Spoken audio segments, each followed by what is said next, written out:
आपके बीच में आया हूँ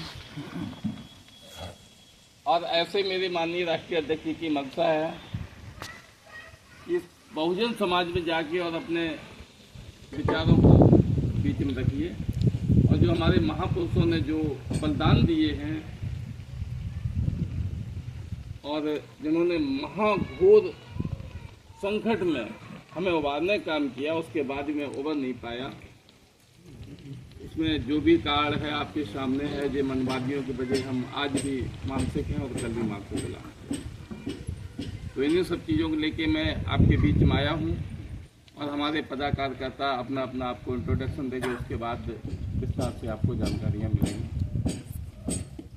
तो मैं समझता हूँ कि तिवारी जी आप बीच में आए और अपने कुछ दिशा निर्देश दें। सभी लोगों को मेरा क्रांतिकारी जय भीम। जय भीम। आवाज नहीं आई, थोड़ा जोर से बोल रहे एक बार। जय भीम। जय भीम। हम मालूम पड़ा। मैं अपना परिचय देना चाहता हूँ। मेरा नाम है डॉक्टर रविंद्र सिंह।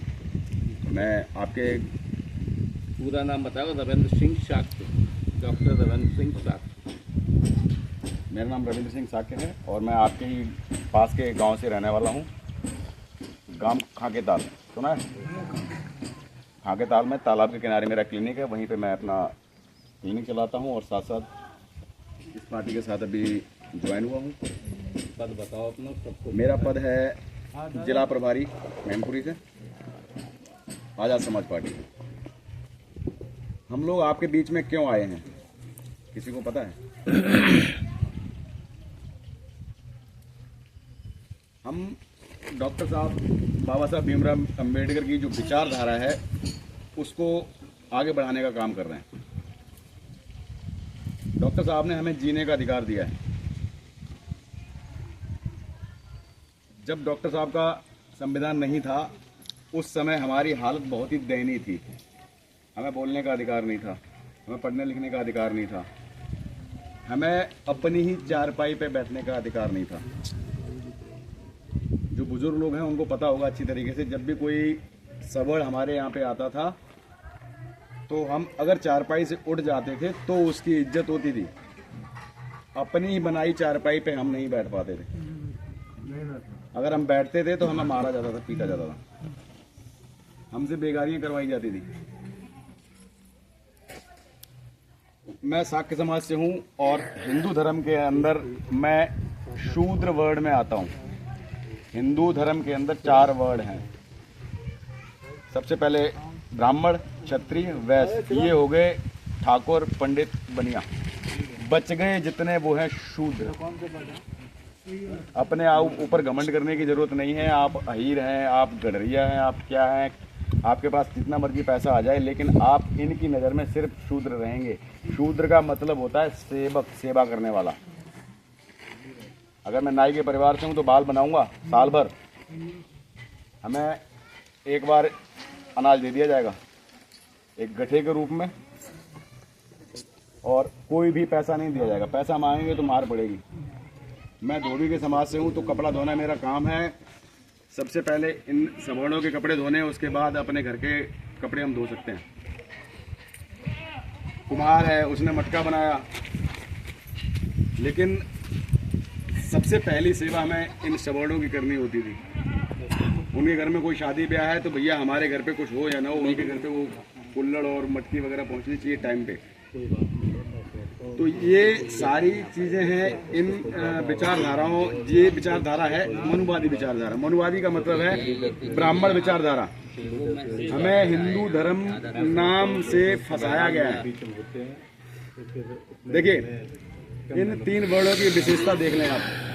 अगर कोई ब्राह्मण समाज से है, चाहे वो उसकी जाति कुछ भी रही हो, चौबे हो, मतलब कि चतुर्वेदी है, द्विवेदी है या दुबे है, तो उनमें जातियां तो अलग अलग हैं, लेकिन वो एक ब्राह्मण समाज समझते हैं अपने आप को और अपने परिवार की लड़की अपने समाज में दे देते हैं।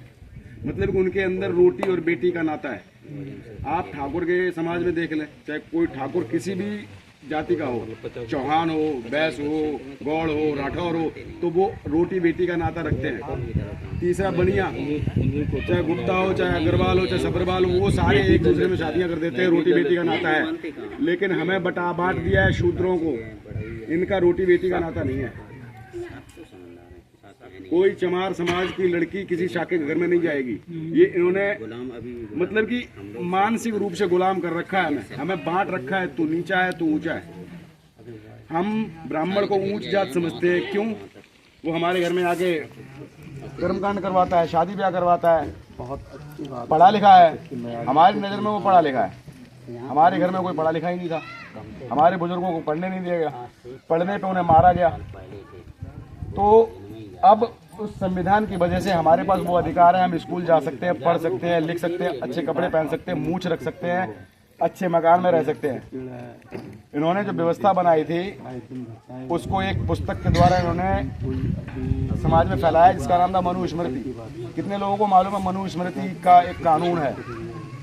वो कानून सिर्फ और सिर्फ शूद्रों के लिए है, ब्राह्मणों के लिए, ठाकुरों के लिए और बनिया के लिए कोई कानून नहीं है। कोई भी शूद्र किसी भी वेद को पढ़ नहीं सकता। अगर पढ़ लेगा तो उसकी जुबान काट दी जाएगी, देख लेगा तो उसकी आंखें फोड़ दी जाएंगी, सुन लेगा तो उसके कान में शीशा पिघला के डाल दिया जाएगा। ये व्यवस्था थी। तो धन्यवाद करो ऐसे महापुरुष का जिन्होंने हमें पढ़ने का अधिकार दिया। क्योंकि जब तक हम पढ़ेंगे नहीं तब तक कुछ कर नहीं पाएंगे, फंसे रहेंगे वहीं पे। पूजा पाठ में फंसे रहेंगे। पूजा पाठ से भला किसी का नहीं होता है। तो आपने देखा होगा जब भी कोई ब्राह्मण आता है पूजा पाठ करने के लिए, उसके पास एक थैला रहता है। उस थैले में उसने देवता को रखा हुआ है। जब आप समझ लो उसके थैले में भगवान है, तो आपके दरवाजे पे करने क्या आया है? वो आपके द्वारा इकट्ठा किया हुआ धन लेने के लिए आया है, पैसा लेने के लिए आया है। पैसे का कोई धर्म नहीं होता, कोई जाति नहीं होती। आज मेरे हाथ में तो शाक्य है, भैया के हाथ में चला गया तो यादव हो गया, किसी भंगी के हाथ में चला गया तो भंगी हो गया। लेकिन जैसे ही वो मंदिर में चला जाता है तो पवित्र हो जाता है। धोबी मंदिर में जाएगा पवित्र नहीं होगा, धोबी का दिया हुआ पैसा पवित्र। ये चीजें समझनी पड़ेंगी आप लोगों को। एक लाइन में सबके सामने बोलता हूं, क्यों अकल पर पत्थर पड़े हैं हमारी, क्यों अकल पर पत्थर पड़े हैं हमारी। मंदिर से दान पेटी हटाने पे भगवान बुरा मानेगा या पुजारी? पुजारी। तो हम अपने पूरी जिंदगी भर पुजारी को खुश करने में लगे हुए हैं भैया। मैं केले लेके जाता हूँ भगवान के लिए। मैंने 1 दर्जन केले लिए भगवान पे चढ़ाने के लिए, मैंने चढ़ा दिए। लेकिन मुझे बीच में एक मीडिएटर मिल जाता है, मध्यस्थ मिल जाता है, मझिया मिल जाता है। वो कहता है ये केले आप मुझे दे दो, मैं भगवान तक पहुँचा दूंगा। तो मुझे एक सवाल बताइए, मेरे सवाल का जवाब दीजिए, उसने कितने केले भगवान तक पहुँचाए? 12 केले लेके गए आप, उसने 12 में से 12 केले का एक छिलका भी भगवान तक नहीं पहुंचा। ये मेरा दावा है। उसने केले ले जाके अपने घर में ले जाके खर्च कर दिए, अपने बच्चों को खिला दिए। तो मुझसे बड़ा बेवकूफ कौन होगा जो दोबारा मैं केले उसको भगवान के लिए दे देता हूँ? तो इस जाल को तोड़ना पड़ेगा। पूजा पाठ में कुछ नहीं मिलना है। अगर पूजा पाठ से कुछ मिलना होता तो ये पुजारी आपको पूजा भी नहीं करने देते।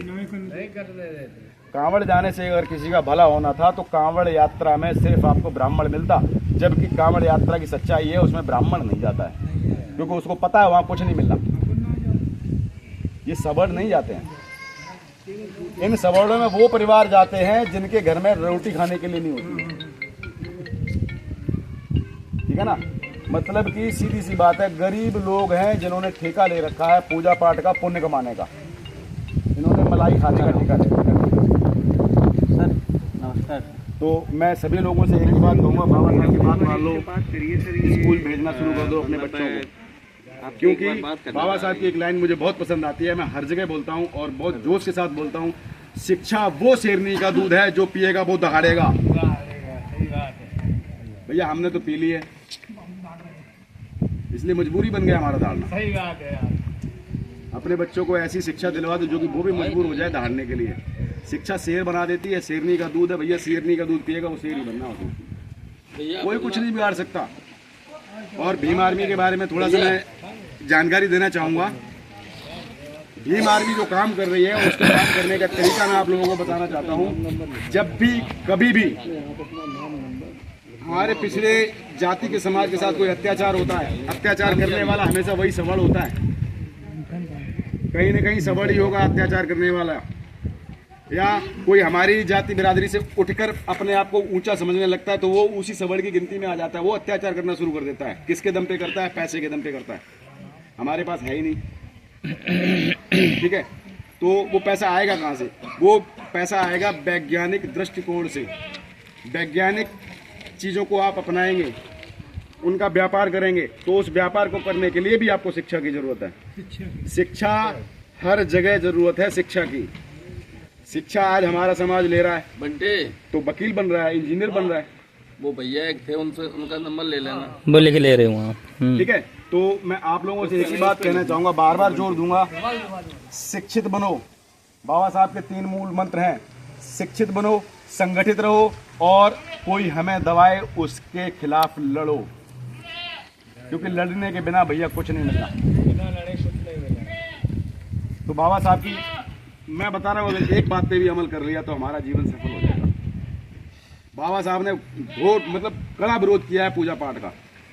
बाबा साहब ने बोला है मैं कभी भी किसी राम को, किसी को, अवतार को मैं भगवान नहीं मानूंगा। तो हमने भी बात मान ली, हमने भी मानना बंद कर दिया है, और हम पे कोई नुकसान नहीं हुआ आज तक। जब भी मुझे दिक्कत होती है, परेशानी होती है, तो जैसे कि मान के चले मुझे बीमारी आ गई, तो मैं डॉक्टर के पास जाता हूँ, ना कि मंदिर में जाता हूँ। जबकि मेरी कमाई का कुछ न कुछ हिस्सा इस मंदिर में जाता रहता है, अगरबत्ती के नाम पे, पूजा पाठ के नाम पे, पंडित की दक्षिणा के नाम पे। तो मेरे घर में जो समस्या आई है उसका निवारण भी इन्हीं लोगों को करना चाहिए, यानी कि उस भगवान को करना चाहिए। हमें बुखार आता तो हम एक इंसान के पास जाते हैं, वो पढ़ा लिखा इंसान है, वो कोई भगवान नहीं है। ये हमें तब समझ में आता है जब हम मंदिर में हमें कुछ नहीं मिलना होता है।